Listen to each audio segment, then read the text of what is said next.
Un cordial saludo a todos. Quisiera aprovechar este espacio para compartir brevemente sobre la santidad en el libro de Levítico. Primero quisiera contextualizar un poco sobre este libro, decir que está situado en el corazón de la sección del Sinaí.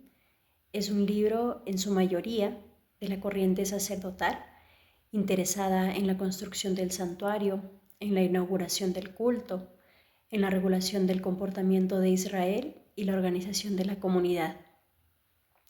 Todas las leyes sobre sacrificios, los sacerdotes, la pureza ritual, las fiestas, están orientadas hacia el culto de la comunidad israelita en el santuario.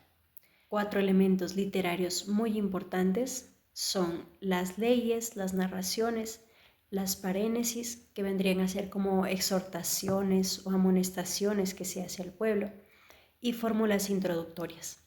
Las leyes ocupan la mayor parte del libro. Las fórmulas más frecuentes y significativas están construidas con el verbo davar, es decir, hablar, y sirven para introducir el discurso de Moisés. Yahvé habló así. Respecto también a la estructura, pues el Levítico en los capítulos del 1 al 7 nos habla sobre la ley de los sacrificios y ofrendas. En el capítulo del 8 al 10 sobre la consagración sacerdotal y primeros sacrificios. En los capítulos del 11 al 15 la ley de la pureza ritual. El capítulo 16, que se encuentra en el corazón de todo este libro, trata sobre el día de la expiación o Yom Kippur, que más adelante compartiré un poco más a fondo en qué consiste.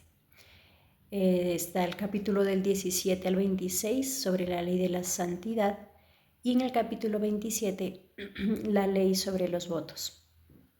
Desde la perspectiva histórico-social, pues el Levítico nos dice que el culto está enraizado en la vida. La historia de estos rituales se encuentran en diferentes momentos de la historia. Algunos son preexílicos, exílicos y otros, la gran mayoría, son posexílicos. Desde este sentido, sobre todo de restaurar el templo de Jerusalén. De algunos conceptos que sobresalen como pecado, expiación, sacrificio, pureza, el concepto clave es la santidad. Se predica ante todo y sobre todo de Dios, pero también esta santidad del espacio, del tiempo, de las acciones, de los objetos y pues obviamente de los seres humanos. Es decir, este libro nos habla y nos enseña que la santidad de Dios ha de permear todo, toda la vida. Este concepto tiene varias connotaciones. Se emplea en el sentido cultural o ritual, pero también en un sentido moral, pues en la ley de santidad la pureza ritual se combina con la rectitud moral y esta a su vez se ve reflejada en las leyes referentes a las relaciones sexuales, a las consultas a divinos, a sacrificios a Moloch, que es una divinidad especialmente asociada con el sacrificio de niños. Aquí la santidad pues no referencia ni al santuario ni al sacerdocio, sino que se amplía a todo el pueblo. Yahvé es quien santifica y quien pide a todos los israelitas que sean santos. La santificación también se corresponde con la separación, separar para proteger lo santo, sobre todo refiriéndose a las prácticas de los otros pueblos que muchas veces son o caen en injusticia, en esta inmoralidad o en opresión. En algunos pasajes del Levítico se combinan la santidad de Israel con la salida de Egipto y también la santidad de Israel y la separación de las naciones. La ley de santidad insiste en la idea de un pueblo separado, porque como Israel ha sido santificado por Dios, no puede comportarse como las naciones de las que ha sido separado, sino que tiene que vivir cumpliendo los mandatos del Señor, que al final pues buscan el bien de la comunidad. Ya refiriéndonos a la ley de santidad, la pureza en este contexto trasciende el marco de lo ritual, adentrándose sobre todo en lo moral, porque nos dice el texto, pues no bastan los ritos, sino que se requiere la circuncisión del corazón.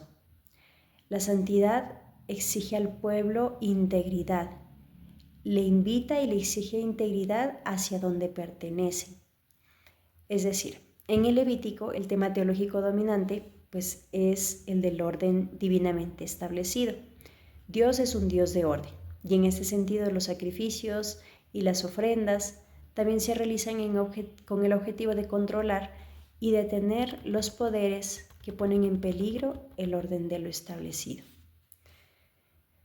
Acercándonos a los sacrificios en concreto, se puede decir que son actos rituales realizados para dar gracias a Dios, para reconocer sus dones, para expiar los pecados y para restablecer la comunión con Él y con los demás. Todo para mantener o para restaurar este orden divinamente establecido. ¿Cómo encontramos la santidad en los ritos? Si bien los ritos carecen de poder mágico, aunque se realicen tal cual las prescripciones, para que se perdonen los pecados se requiere la confesión del pecado. En el Holocausto, la función principal era la expiatoria. Aquí encontramos la santidad, pues en esta restauración del orden, en la liberación de lo que podría impedir al pueblo la santidad a semejanza de su Dios. Este perdón también le recuerda la justicia de Dios y la que ellos tienen que vivir respecto al cumplimiento de la ley del Señor. Luego está también la ofrenda vegetal que acompañaba principalmente los holocaustos y los sacrificios de comunión. Y por último tenemos el sacrificio de comunión que concluye siempre con un banquete. El que hace la ofrenda consume gran parte de la víctima, pero solo la grasa y las entrañas, que eran consideradas como las mejores partes, se quemaban en honor a Yahvé.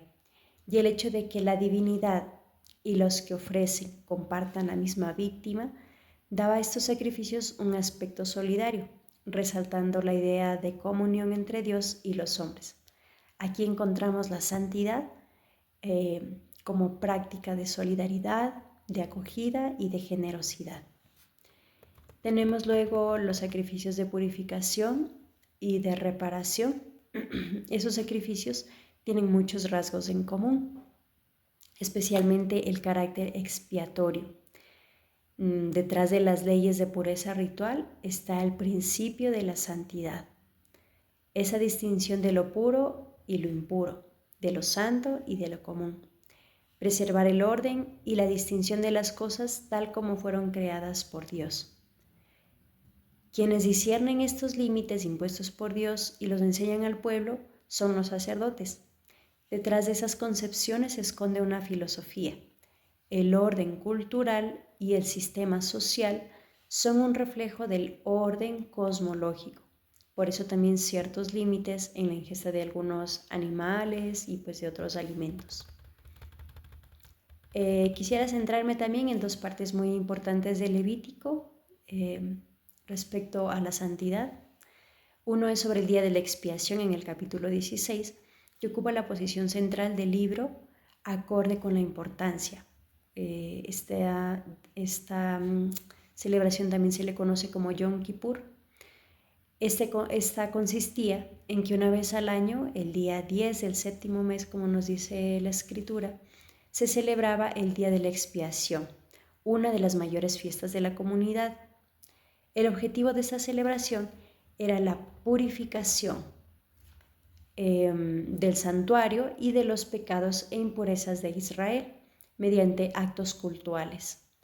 El punto central de la celebración se encuentra en el rito de los dos machos cabríos, uno para Yahvé y el otro para Azazel, que pues representaba una figura demoníaca. El macho destinado a Yahvé era sacrificado como víctima expiatoria. El macho correspondiente a Azazel no era degollado, sino que Aarón imponía las manos sobre su cabeza y confesaba los pecados de los israelitas, que simbólicamente recaían sobre el animal. Luego lo enviaba al desierto, a donde llevaba consigo los pecados de los israelitas. Allí no podían dañar a la comunidad. Lo realmente decisivo para esta liberación de los pecados pues era confesarlos individualmente y comunitariamente. Aquí encontramos otra vez el concepto de santidad, ¿sí? El pueblo necesitaba estar libre de su pecado, separado de él, liberado como en Egipto para estar en presencia de Dios, para vivir esta santidad.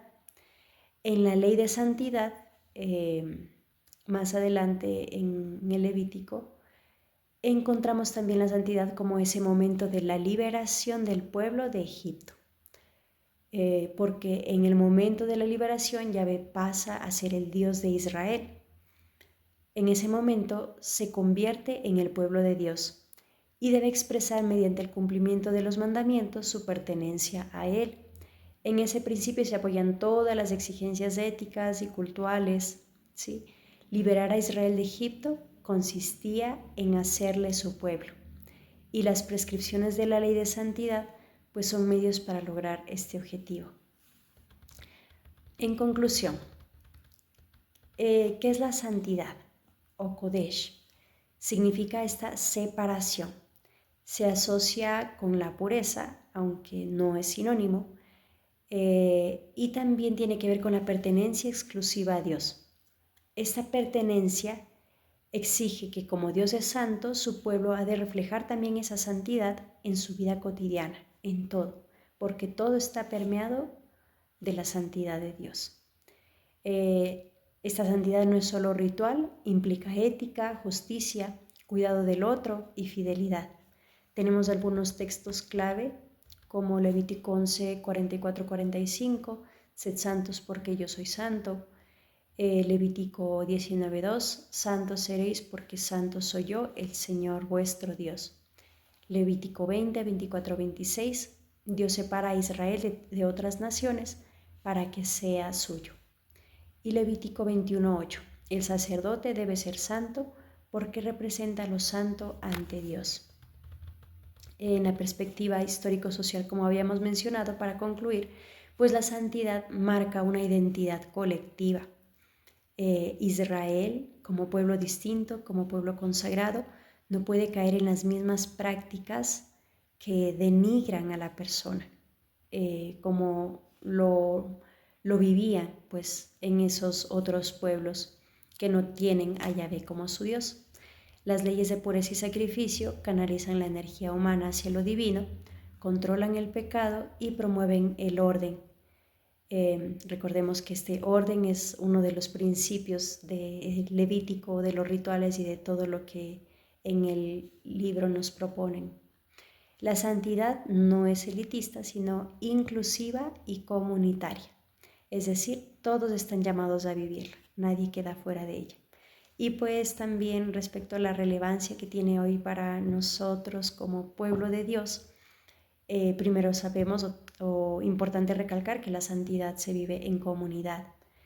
Nos implica, nos empuja y nos grita vivir esta justicia social, este cuidado del prójimo, de los más necesitados, de los migrantes, un respeto profundo por la creación desde esta conciencia de que todo está permeado por ese Espíritu de Dios, entonces de que la creación es santa, nuestra vida es santa, todo tiempo y todo espacio son lugar de encuentro con Dios para estar en comunión con Él. Nos llama a una vida ética y compasiva, y esta santidad pues implica salir de las realidades que nos desfiguran nuestra verdadera identidad como hijos de Dios, como hermanos entre nosotros, y nos llaman también a alejar, a separar nuestra vida de lo que no es propio de esta identidad. Muchas gracias y que el Señor nos siga ayudando a ser conscientes de que hemos sido llamados a ser santos.